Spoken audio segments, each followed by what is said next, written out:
As we wrap up, the three things that he was talking about, and we talked about this already. Number one, shift focus from the short term to the long term. So, Tyler, as you mentioned, what's going to be important to me 3 weeks from now? Is this same issue going to be a problem 3 weeks from now?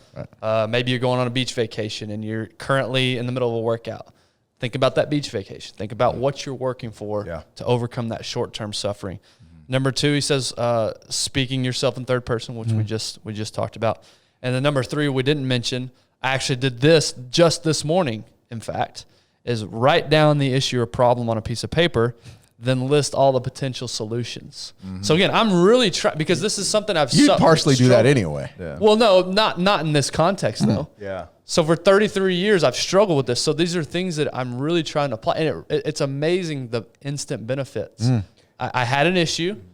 I wrote down the problem, and I said, all right, what are all the things that I can do? And then just to visually see it, right? How much clarity that provides. It distanced me from the problem because I was actually writing it out of my head. Instead of just letting it bounce around in my head for the next 20 minutes. I actually wrote it out of my head onto paper, and now I can see it in front of me. And it's right there. And I was able to think through scenarios and think logically, remove myself from the problem.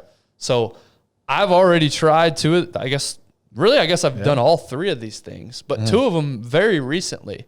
And I can't tell you how much it's already helped and changed my perspective. Yeah. Whenever I'm now, am I going to be perfect? No. Am I going to slip back into negative chatter and let it run off further than it? Absolutely. It's going to happen again.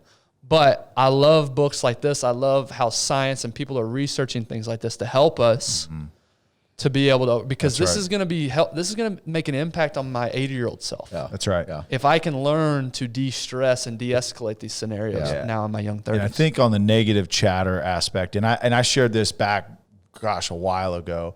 There's another book that talks about internal dialogue. It's from a former Navy SEAL. His name's Tom Shea. It's called Unbroken.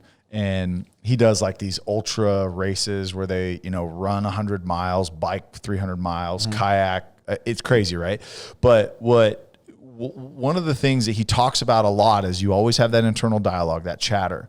And one of the things that you need to train yourself to do is just recognize what that is, right? Because so often it's just kind of noise and you don't realize the impact and influence that negative voice has on you until you solo it out and you focus on that voice. And what is it actually saying? Is that voice in my head telling me something that's going to help me, or is it going to hurt me? And one of the things that he talks about in the book is just to notice it is the push-up challenge. And it's literally for 3 weeks straight. For week 1, you do 10 push-ups right before you get in bed at night and 10 push-ups when you get out of bed at night.